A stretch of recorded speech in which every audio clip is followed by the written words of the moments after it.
Hello friend, welcome to स्मा classes. आज का टॉपिक होने जा रहा है हमारा आवारा मसीहा के आधार पर शरद के व्यक्तित्व पर प्रकाश डालेंगे। तो पहले हम देखेंगे आवारा मसीहा क्या है। तो आवारा मसीहा जो है वो विष्णु प्रभाकर जी का जो रचयिता है, मतलब लिखे हैं वो। और ये जो है आवारा मसीहा वो जीवनी है। जैसे कि अगर पूछा जाए कि आवारा मसीहा आपको क्या है, इसकी विधाएं क्या है, तो आप क्या कहोगे? जीवनी है। ठीक है। अब इसको हम देखेंगे कि इनका मेन मकसद क्या था, इनकी जो झलक थी वो क्या थी। तो वे एक संघर्षशील थे और उसके बाद संवेदनाशील विद्रोह लेखक थे, यानी कि जो उनके साथ होता था और जैसे वो दिखते थे बिल्कुल ही वैसे लिखते थे। वो असत्य के खिलाफ नहीं लिखते थे, वो जो सच होता है उनको उजागर करने के लिए वो लिखते थे। अपना जो बुक है वो लिखते थे और परिवर्तन की आलेख जगाते थे, यानी कि जो गलत हो रहा था उसके प्रति आवाज़ उठाकर, उसके प्रति बुक लिखकर उसकी आवाज़ उठाते थे। और उन्होंने आज तक विद्रोही काम किया, यानी कि जैसे कोई भी चीज़ के बारे में अगर हम आवाज़ उठाते हैं तो हम उसके खिलाफ गए, यानी कि विद्रोह हुए। लेकिन उन्होंने हमेशा ही विद्रोह होकर के उन्होंने सत्य मार्ग को अपनाया है और परिवर्तन की दिशा को उजागर किया है। अब देखेंगे विद्रोह स्वभाव क्या था। तो शरद चंद्र जो सामाजिक रूढ़ियों और कुरीतियों के घोर विरोधी थे, यानी कि समाज में जो रूढ़िवादिता होती थी, कुरीतियों यानी कि रीति रिवाज के अलग खिलाफ जो होता है उनके विरोध थे वो। और उन्होंने जाति व्यवस्था, बाल विवाह, स्त्री अधिकारों के हनन और समाज के अन्य बुराइयों के खिलाफ आवाज़ उठाई है। पहले के समय में बाल विवाह हो जाता था, स्त्री के अधिकार का हनन होता था, यानी कि अभी कानून भी है स्त्री के पक्ष में, लेकिन पहले ऐसा नहीं था। तो सभी लोग विपक्ष थे, तो उस समय उन्होंने इसके खिलाफ आवाज़ उठाया था। उसके बाद आता है संवेदनाशीलता और मानवीय दृष्टिकोण। इन्होंने क्या किया है कि उनके लेखन में मानवीय संवेदना कूट कूट कर भरी थी, यानी कि मानव की जो संवेदनाएं हैं उनके बारे में वो लिखते थे। और हर एक पन्ने पर उनका कुछ न कुछ मानव के प्रति जो संवेदना है वो लिखा रहता था।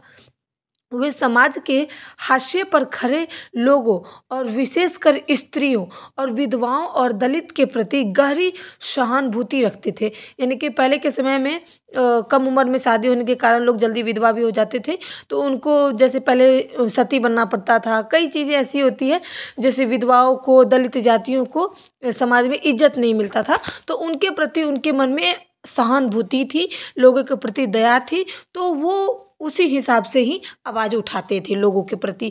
उसके बाद है संघर्षशील जीवन। उन्होंने क्या किया है कि जीवन जो है संघर्ष से भरा था उनका, और आर्थिक कठिनाइयों के बावजूद उन्होंने साहित्य साधना नहीं छोड़ी, यानी कि उनका जो जीवन था वो अधिक कठिन था। आर्थिक स्थिति के कारण बहुत ही कठिन रहा है, लेकिन उन्हें साहित्य साधना, यानी कि जो अभी हम पढ़ रहे हैं, बुक पढ़ रहे हैं, तो वो एक साहित्य साधना है जो कि उन्होंने कभी नहीं छोड़ा। कई बार परिस्थितियों के कारण उन्हें भटकना पड़ा, लेकिन वे लिखते रहे। यानी कि उनकी परिस्थिति कुछ ऐसी बन जाती थी कि वो लिख नहीं पाते थे, रास्ते से भटक जाते थे, लेकिन उन्होंने लिखना नहीं छोड़ा, वो लिखना जारी रखते थे। अब जैसे 4 नंबर में देखेंगे निसंगता और फर्क पड़ना।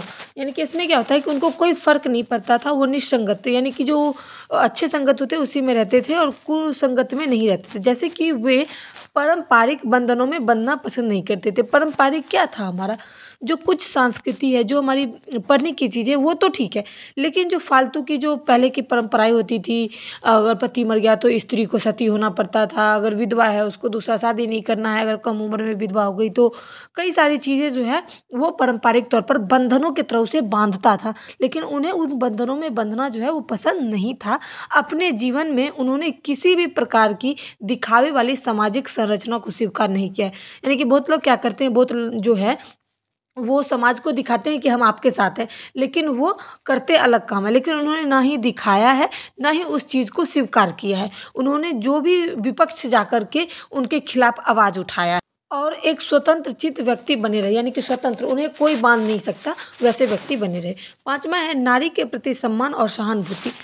शरद चंद्र के साहित्य ने नारी पात्रों को विशेष स्थान दिया है। नारी के जो पात्र हैं, जैसे एक रोल है स्त्री का, वो उस लेखक में, उस कहानी में, तो उन्होंने उसको एक अलग ही सम्मान दिया है, सहानुभूति दिया है। उन्होंने नारी की पीड़ा को, संघर्ष और सशक्तिकरण को प्रमुखता दी है। यानी कि नारी की जो पीड़ा है उनको उन्होंने समझा है, उनको सशक्तिकरण दी है, उनकी प्रमुखताएं दी है।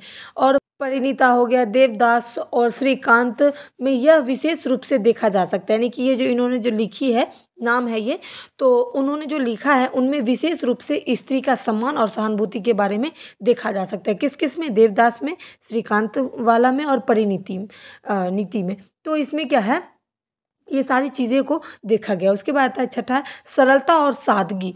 अब स्त्री में ये चीज़ें भी होती है, तो उनका लेखन शैली की दृष्टि से बहुत ही सरल और सहज था, जिससे वे आम जनता के हृदय तक पहुंच सके। वे अलंकारिक भाषा के अधिक स्पष्टता और भावनात्मक गहराई को महत्व देते थे। यानी कि अलंकार मतलब आभूषण, जैसे कि मैंने आपको पहले हिंदी में बताया था।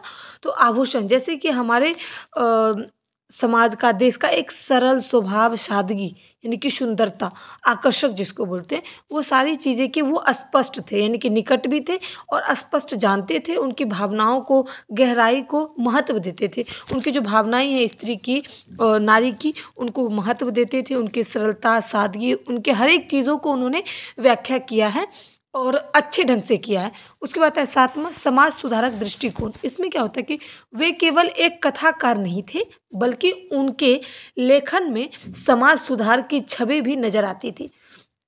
समाज सुधारक यानी कि हर एक चीज़ जो गलत होता उनके प्रति वो आवाज़ उठाते थे। लेकिन वो एक अच्छे जो है वो कथाकार भी थे, और वो कथाकार के साथ साथ समाज सुधारने की छवि को भी नज़र करते थे, नज़र देते थे कि समाज जो है वो कैसे सुधरेगा। अगर हमारा समाज हमेशा पारंपरिक बंधनों में, झूठ फूस के बंधनों में बंधा रहेगा तो ऊपर की ओर कैसे बढ़ेगा।